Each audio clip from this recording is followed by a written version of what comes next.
That should be taken.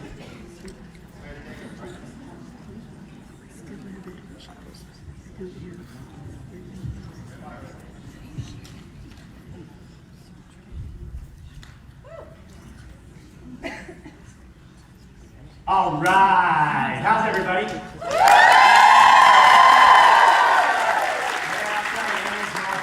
We are finally letting Mr. Gary Jones out and onto the stage. We've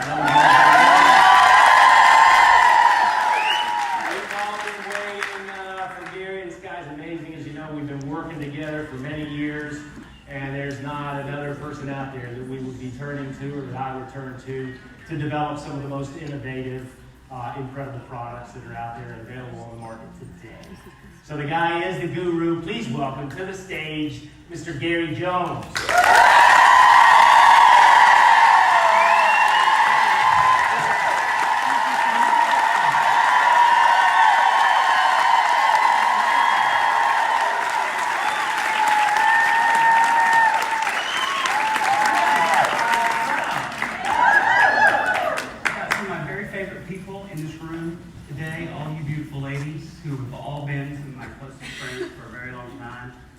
I've got my much better half. I've got my big brother in the audience. So, and you know what else? We have got a ton of people who are watching live. So welcome for all of you at home. We're glad you're joining us today. We're going to roll out some incredible new products for everybody. And I know you guys have been waiting for, right? Yeah! Before we do that, I wanted to just have I found somebody I really want you guys to meet, and somebody that really can help shed some light on a lot of the science behind the microbiome, where the industry is going. When I was in Dallas last year, I had the incredible opportunity to run into a doctor of microbiology who actually specialized in probiotics in the microbiome. And so I've actually, over the course of the year, been able to read a lot of her information and learn a lot about the microbiome, probiotics, how it relates to our health, both from the inside and the outside. And I've invited her to come along with us today. Oh, P.S., she's also a gold consultant with TruAra. Dr. Karina Kaplun.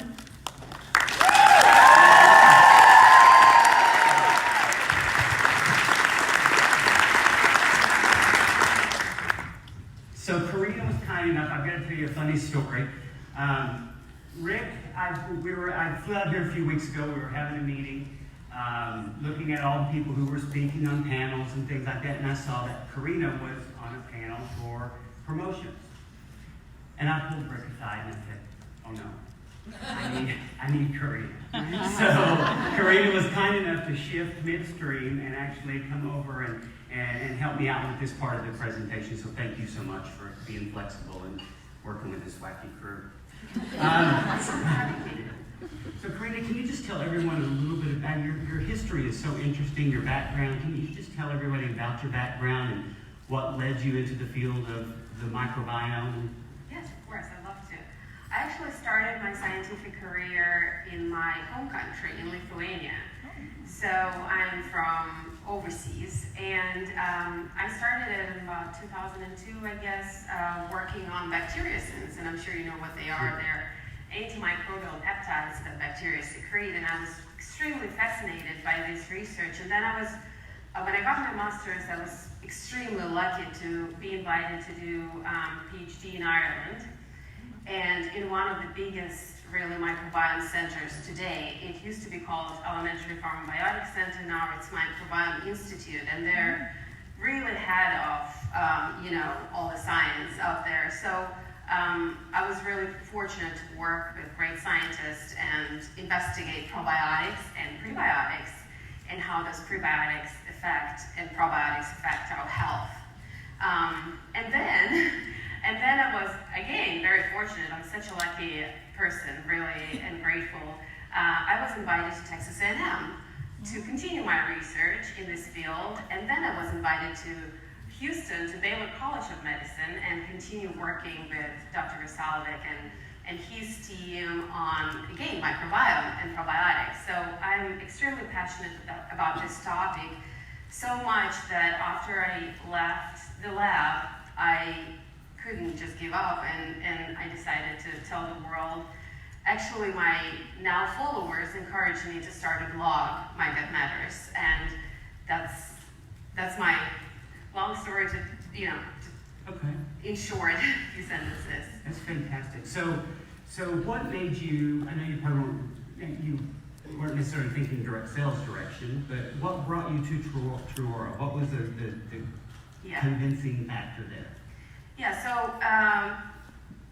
so people saw me as a Ph.D. in microbiology and in this field of microbiome, and a lot of the followers have been asking me about healthy products and about products that would really promote microbiome. And for a few years, I couldn't really recommend any good skincare. I mean, there were, don't take me wrong, there are great skincare out there, but there was just something not enough for me to recommend. And there were some probiotic ingredients containing skincare, but there was something else that kind of was negating the effect of those probiotics. So, and then a good friend of mine actually introduced me to another friend of mine who started working on probiotic skincare, and that's how everything probiotic is very interesting to me. So I got really interested and decided to research. And then, of course, I did a lot of research, and you know that I emailed you quite a few times trying to get as much information as I could to make sure it is what it is you're saying. So yeah, it just really feed great into my repertoire of products that I recommend, and also it just fits my ideology of a healthy microbiome overall. Good, I love that. So speaking of the microbiome, where do you really see the future of the microbiome industry going? I know that we've kind of, it's been around for a while, and we've been focused primarily on our internal health. The skin microbiome is a new trend, of course, as Rick mentioned with the Dove and a lot of other brands that are starting to come out. Johnson & Johnson is now working on a baby line that focuses on the microbiome. So we're going to start seeing in the next year or two so much more development in this area. Where do you see it from a scientific standpoint going?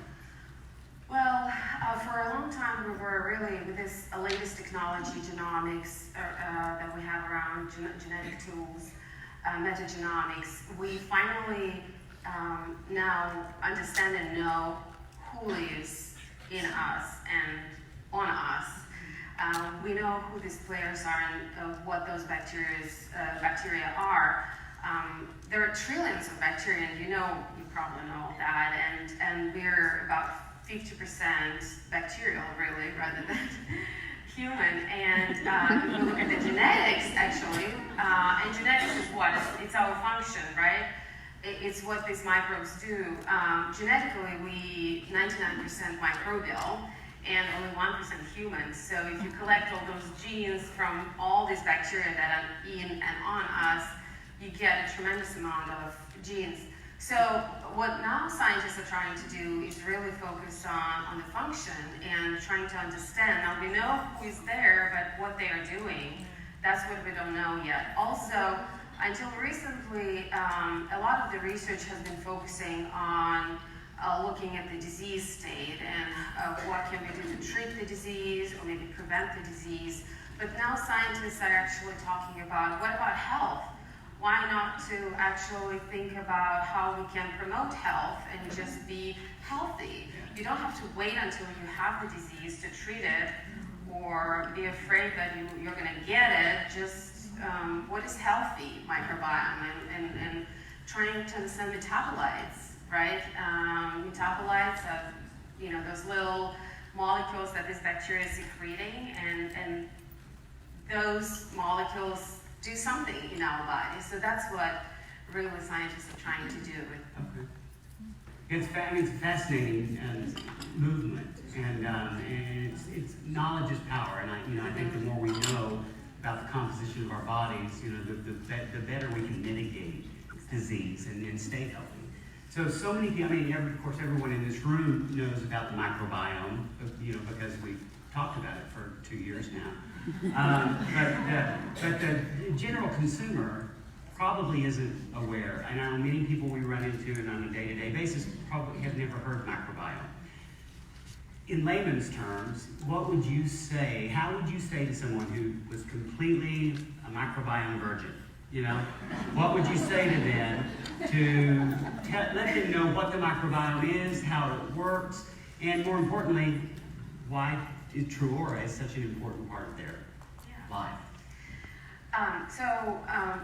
First of all, I would probably try to explain what microbiome is. And microbiome is really the collection of all the microbial cells that live in our body and on our body. And then I would talk a little bit about how to maintain them and talk about the diversity. The diversity of those microbes is extremely important. And to make sure you have a diverse microbiome, so basically to make sure that you have a lot of different types of bacteria is the key to the health. And to do that, you need to have a healthy diet.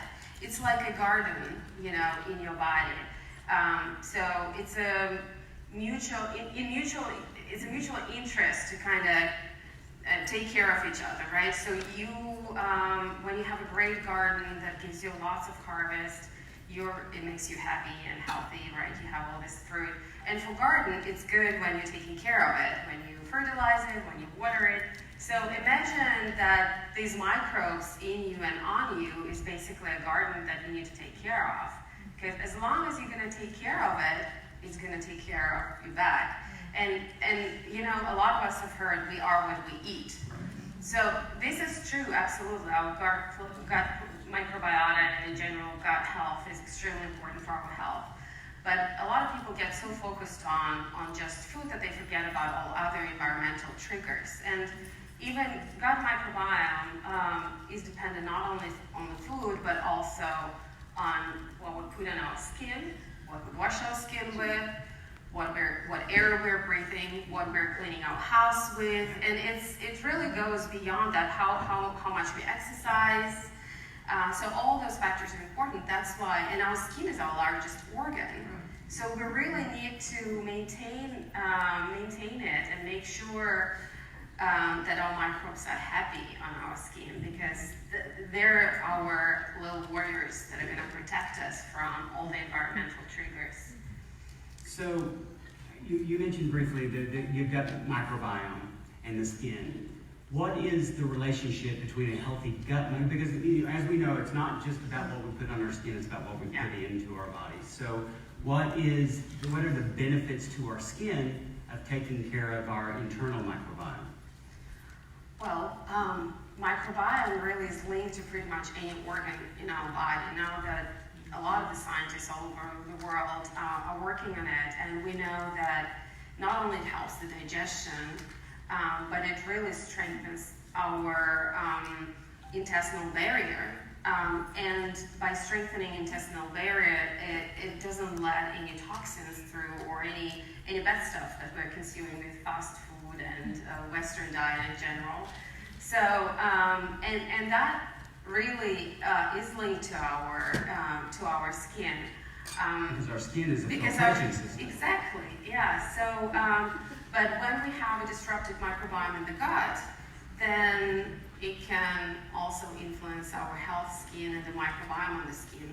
And skin microbiome, I'm sure you know, have been correlated to a lot of different skin disorders. We know that, for example, if a person has acne, then it's usually more Propionibacterium acne in those areas, right? If a person has eczema, there's more Staphylococcus aureus in the skin than healthy skin has. So all these things are interconnected, and gut microbiome really plays a huge role in immune function, in our central nervous system function, in our cognitive, in memory, in heart disease, in taking care and managing our metabolism, cholesterol, and you just name it, pretty much. There is some sort of connection of gut microbiome to any of these functions. That's good. And that's, you know, I know I recently, especially after speaking with you, we've cleaned up our house as it relates to the products we wash our clothes with, you know, laundry soaps, you know, any kind of products that come close to our skin, but also in our food. You know, we really focus on clean, organic living. I've noticed a huge difference in the quality of my skin and my health as well. So yeah, you're exactly right. So one question that I heard somebody ask me the other day is, someone said, okay, you know what? I'm 7 years old. I've not used any of these products. I'm probably too old to start right now. You know, can you be too old to start really focusing on the microbiome? No, we can't. Okay. It depends obviously on what kind of quality of life you want to have. Yeah. And if you want to have a good quality of life, good memory, you have a lot of energy, then you're never too old. But of course, the earlier you start, the better it is. Yeah, good. Last question. So when you talk to people about taking care of themselves, what would be some advice because I firmly believe in walking the walk, talking the talk. You know, so what advice would you give to everyone in our audience and everyone watching at home? You know, what would you recommend to help with their overall health with their microbiome? Of course. So number one, of course, is the diet.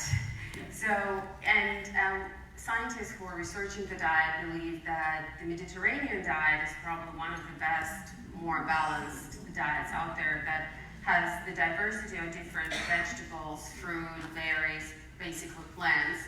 It also has fish with omega-3 oils that are extremely beneficial for gut microbiome. And all those plants have a lot of polyphenols that are not only antioxidants, but they're also very beneficial for the diversity of the microbiome. So the Mediterranean diet, also any other plant-based diets really perform the same way as the Mediterranean diet, whether you're vegan or vegetarian or, and actually one of the latest research by Dr. Rob Knight was done when they looked at the microbiomes of different people, and they looked at their food journals, and they found that those people who ate 30 plants a week actually had a more diverse microbiome than those who ate 10 and less. So again, the takeaway from here, the more different types of plants you have, the better it is. And of course, omega-3, as I mentioned, polyphenols, fermented foods are extremely good. Also, one of the latest research, I think it's a Japanese group who looked at women who took yogurt every single day, and they found not only great improvement in their digestive system, but also their skin. So, you know, the probiotics that you can take with food can be extremely beneficial as well for the quality of your skin. That's good. I hate to say this, but we've been counting plants. You know, we really? we keep a food journal. Like, we've got to get those 30 different plants. Well, don't get stuck on the number. Just try to... I was actually going to ask you, could you give me what 30 those need to be? It's not really necessary to count them, but just try to you know, diversify and increase the plants. Also, stress is a huge factor. So stress management affects directly our gut microbiome composition. So you can do all these healthy things, but always be nervous and worried and stressed, and it might go all for nothing. Then sleeping is important, and exercising actually also improves your microbiome. So all those things that are usually good for your heart and overall health are really good for your microbiome as well. Okay. Did you guys learn a lot? Yeah.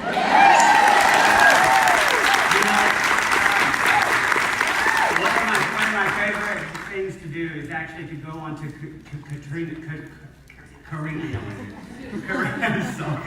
Karina's blog, which is called mygutmatters.com. So please, you guys, I mean, if you really are interested in learning more about, she gives great recipes for how to make your own fermented food, your own probiotic things to really support a healthy diet. She gives great recommendations for products that, you know, if you're looking for a great probiotic, I would trust her more than I would most people. about giving you great recommendations, but there's great articles and great information. Please log on and subscribe to her blog because it's just a continuing education that Karina does all the work for us, and it's really an amazing thing. So give Karina a great round of applause.